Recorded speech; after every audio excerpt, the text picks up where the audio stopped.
अस्सलामुअलैकुम वरहमतुल्लाहि वबरकातुहू।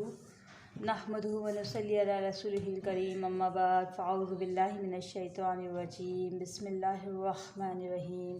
तमाम तारीफ़ात उस अल्लाह वहदहू ला शरीक के लिए है जिसने हमें हक़ बात बोलने, सुनने और समझने की तौफ़ीक़ अता फ़रमाई। उसके बाद लाखों करोड़ों दुरूद व सलाम हज़रत मोहम्मद सल्लल्लाहु अलैहि वसल्लम पर, जिन्होंने हमें सही रास्ते की रहनुमाई करवाई। मेरा आज का मौज़ू है क़यामत का मंज़र कुरान की रोशनी में। यानी कुरान की रोशनी में क़यामत का मंज़र, ये एक बहुत ख़ूबसूरत पॉइंट है और बहुत अच्छा बयान है। यानी इसके बारे में हमें समझना बहुत ज़रूरी है। आया हम हर बात सुनते हैं, लेकिन हमारी हर बात जो है कुरान और हदीस से नहीं होती। लेकिन जो बात कुरान और हदीस से हो तो उसके बाद, उस बात को सुनने के बाद इंसान के लिए कोई उज़र बाकी नहीं रह जाता कि मैं किस तरह अमल करूं। मुझे कोई बात सही मिली नहीं है या मुझे किसी ने सही बात की रहनुमाई नहीं की, तो फिर उस बात को सुनने के बाद उस इंसान के ऊपर ये फ़र्ज़ आयद हो जाता है कि वो उस बात पर अमल करे। चलिए अब अपने मौज़ू का स्टार्ट लेती हूँ कि क़यामत का मंज़र कुरान की रोशनी में। सूरह हिजर में है, आयत नंबर 92 से 93 है। तो कसम है तेरे रब की, हम ज़रूर इन सब से पूछेंगे कि तुम क्या करते रहे हो। इसी तरह सूरह नबा 70 में है, बेशक फ़ैसले का दिन मुकर्रर है। इसी तरह सूरह निसा आयत नंबर 87 में है, अल्लाह जिसके सिवा कोई माबूद नहीं, वो तुम सबको उस क़यामत के दिन जमा करेगा जिसके आने में कोई शुबा नहीं, और वो अल्लाह की बात से बढ़कर सच्ची बात और किसकी हो सकती है। इसी तरह सूरह नहल आयत नंबर 38 में है, उठाएगा क्यों नहीं, ये तो एक वादा है जिसे पूरा करना है, इसने अपने ऊपर वाजिब कर लिया है, मगर अक्सर लोग नहीं जानते। इसी तरह सूरह अंबिया आयत नंबर 14 में है, वो बला क़यामत जो है अचानक आएगी और इन्हें एकदम दबोच लेगी कि ये ना इसको दफ़ा कर सकेंगे और ना ही उनको मोहलत मिल सकेगी। इसी तरह सूरह अराफ आयत नंबर 187 में है, ये लोग आप सल्लल्लाहु अलैहि वसल्लम से पूछते हैं कि आखिर वो क़यामत की घड़ी कब नाजिल होगी। कहो इसका इल्म मेरे रब ही के पास है, इसे अपने वक्त पर ही वही ज़ाहिर करेगा। आसमानों और ज़मीन में वो बड़ा सख्त वक्त होगा, वो तुम पर अचानक आ जाएगी। इसी तरह सूरह तहा आयत नंबर 15 में है, क़यामत की घड़ी ज़रूर आने वाली है, मैं इसका वक्त मख्फी रखना चाहता हूँ। कौन कह रहे हैं ये बात? रब्बुल आलमीन, ताकि हर मुतनफ्स अपने कोशिश के मुताबिक जो है बदला पाले। इसी तरह सूरह नजम आयत नंबर 57 में है, आने वाली क़यामत घड़ी करीब आ लगी है। सूरह अंबिया आयत नंबर 1 में है, लोगों के हिसाब का वक्त करीब आ गया है और वो है कि गफलत में मुंह मोड़े हुए हैं।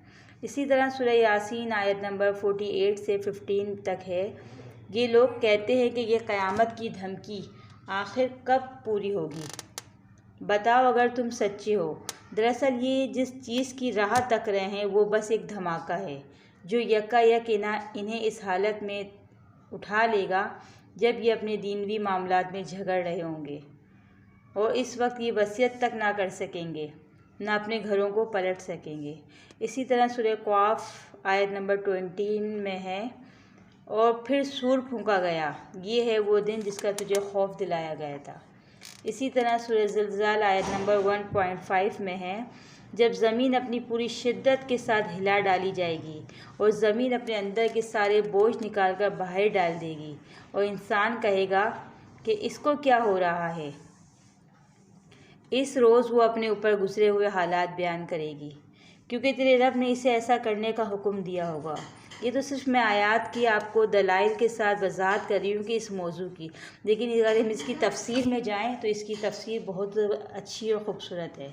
इसी तरह सूरह तहा आयत नंबर 105 में है, ये लोग आप सल्लल्लाहु अलैहि वसल्लम से पूछते हैं कि आखिर इस दिन ये पहाड़ कहाँ चले जाएंगे। कहो कि मेरा रब इनको धूल बनाकर उड़ा देगा। इसी तरह सूरह तूर आयत नंबर 10 में है, और पहाड़ उड़े उड़े फिरेंगे और पहाड़ इस तरह रेज़ा रेज़ा कर दिए जाएंगे कि परागंदा गुब्बार बनकर रह जाएंगे। इसी तरह सूरह वाक़िया आयत नंबर 5 से 6 में है, और पहाड़ ऐसे हो जाएंगे जैसे धनकी हुई रंग बिरंगी ऊन, जैसा ऊन को धुना जाता है तो जब वो उड़ती है ना, इस तरह हो जाएंगे। इसी तरह सूरह तकवीर आयत नंबर 6 में है, और जब समंदर भड़का दिए जाएंगे। सूरह अनफतार आयत नंबर 3 में है, और जब समंदर फाड़ दिए जाएंगे। सूरह तकवीर आयत नंबर 1 में है, जब क़यामत के रोज़ सूरज लपेट दिया जाएगा। सूरह क़यामत आयत नंबर 8 में है, और चाँद बेनूर हो जाएगा। सूरह क़यामत आयत नंबर 9 में है, और चाँद सूरज मिलाकर एक कर दिए जाएंगे। सूरह मुरसलात आयत नंबर 8 में है, फिर जब सितारे मांद पड़ जाएंगे। सूरह अनफतार आयत नंबर 2 में है, और जब सितारे बिखर जाएंगे। सूरह अनफतार आयत नंबर 4 में है, और जब कब्रें उखेड़ दी जाएंगी। जिस वक्त पुकारने वाला एक सख्त नागवार चीज़ की तरफ पुकारेगा, लोग सहमी हुई निगाहों के साथ अपनी कब्रों से इस तरह निकलेंगे गोया वो बिखरी हुई टिड्डियाँ हैं, पुकारने वाले की तरफ दौड़े जा रहे होंगे। इसी तरह सूरह यासीन आयत नंबर 51 से 52 में है, और यकायक अपने रब के हुजूर पेश होने के लिए अपनी अपनी कब्रों से निकल पड़ेंगे। घबरा कर कहेंगे, अरे ये किसने हमें हमारे ख्वाबगाह से उठा खड़ा कर दिया। इसी तरह सूरह तहा आयत नंबर 124 से 126 तक है। आयत का तर्जुमा है, और जो मेरे ज़िक्र यानी नसीहत कुरान से मुंह मोड़ेगा, इसके लिए दुनिया में तंग ज़िंदगी होगी, और क़यामत के रोज़ हम इसको अंधा उठाएंगे। वो कहेगा, परवरदिगार, दुनिया में मैं तो आँखों वाला था, यहाँ मुझे क्यों अंधा उठाया? अल्लाह ताला फरमाएगा, हाँ, इसी तरह तो हमारी आयत को जब वो तेरे पास आई थी तूने भुला दिया था, इसी तरह आज तू भुलाया जा रहा है। बाज़ लोगों को औंधे मुंह खींच के ले जाया जाएगा। उन लोगों को हम क़यामत के रोज़ औंधा यानी मुंह खींच लेंगे। अंधे, गूंगे और बहरे, इनका ठिकाना जहन्नुम है। जब कभी इनकी आग धीमी होने लगेगी, हम इसे और भड़का देंगे। यहाँ पर हमने अंधे तो समझा कि क़यामत की नसीहत को नहीं सुनते थे और अमल नहीं करते थे, लेकिन गूंगे और बहरे से मुराद यानी जब हक बात को सुनते थे तो उस पर अमल नहीं करते थे। गूंगे और बहरे यहाँ पर ये मुराद है। और इसी तरह सूरह इब्राहिम आयत नंबर 42 से 43 में है, जब ये हाल हुआ कि आंखें फटी की फटी रह जाएंगी और सर उठाए भागे चले जा रहे होंगे, नज़रें ऊपर जमी हुई होंगी और दिल उड़े जा रहे होंगे। दिल जो है इंसान का अटा हुआ होगा, बहुत तेज़ तेज़ धड़क रहा होगा कि अब मेरा क्या अंजाम होगा। इसी तरह सूरह इब्राहिम आयत नंबर 48 में है कि इस दिन से जबकि ज़मीन और आसमान बदल कर कुछ से कुछ कर दिए जाएंगे और सब के सब अल्लाह वहदहू ला शरीक के सामने बेनकाब हाजिर हो जाएंगे। इसी तरह सूरह ज़मर आयत नंबर 69 में है, उनके जो है अमाल नामे उनके सामने लाकर रख दिए जाएंगे। इस वक्त तुम हर गिरोह को घुटनों के बल गिरा देखोगे। हर गिरोह को पुकारा जाएगा कि आए और अपना अमाल नामा देखे। इनसे कहा जाएगा, आज तुम लोगों को इन अमाल का बदला दिया जाएगा जो तुम करते रहे थे। ये हमारा तैयार कराया हुआ अमाल नामा है जो तुम्हारे ऊपर ठीक ठाक शहादत दे रहा है। जो कुछ भी तुम करते थे इसे हम लिखवाते जा रहे थे। अल्लाह के मीज़ान में इंसाफ है। अल्लाह रब्बुल आलमीन सब के साथ बराबरी का मामला करेंगे। क़यामत के रोज़ हम ठीक ठीक तोलने वाले तराजू रख देंगे। ये कौन कह रहे हैं? रब्बुल आलमीन कह रहे हैं। फिर किसी शख्स पर ज़र्रा बराबर जुल्म ना होगा। किसी का राई के दाने के बराबर भी कुछ भी हक नहीं मारा जाएगा और हम सामने ले आएंगे और हिसाब लगाने के लिए हम काफ़ी हैं। ये बात अल्लाह रब्बुल इज़्ज़त कह रहे हैं कि हम हिसाब लगाने के लिए काफ़ी है।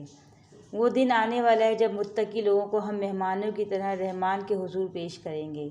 इस रोज़ कुछ चेहरे जो है तरोताज़ा होंगे, अपने रब की तरफ देख रहे होंगे। जन्नत जो है मुत्तकी लोगों के करीब कर दी जाएगी। सुभान अल्लाह, कितना खूबसूरत अंजाम होगा यानी उन लोगों का जो लोग दुनिया में नेक अमल करते रहे, और कितना बुरा अंजाम होगा उन लोगों का कि जो लोग बदअमालियाँ करते रहे। आज हम दुनिया में लापरवाही गफलत का शिकार हैं, इसी वजह से कि हमारी ईमानी कमज़ोरियाँ इतनी हैं, हमारा ईमान इतना कमज़ोर है कि हम सब कुछ हक जानते हुए हक को तस्लीम नहीं करते।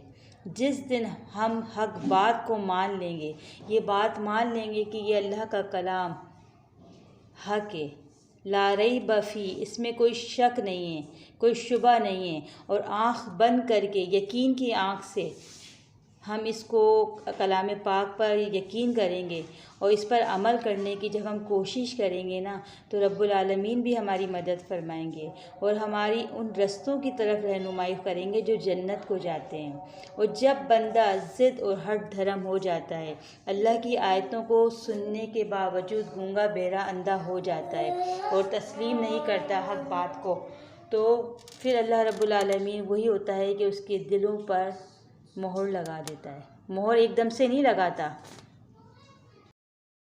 जिस तरह हदीस में भी आता है कि जब बंदा कोई गुनाह करता है ना, तो उसके दिल पर एक स्याह नुक्ता पड़ जाता है, और जब वो गुनाह पे गुनाह करता रहता है, तो एक दिन ऐसा आएगा कि उसका दिल जो है स्याह यानी स्याह आलूद हो जाता है, गुनाहों से स्याह हो जाता है।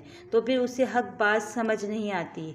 तो इस्तग़फ़ार ज़्यादा से ज़्यादा किया करें, अल्लाह से तौबा किया करें और कुरान की हर बात को हक़ जानकर उस पर कोशिश किया करें कि उस पर अमल करने की।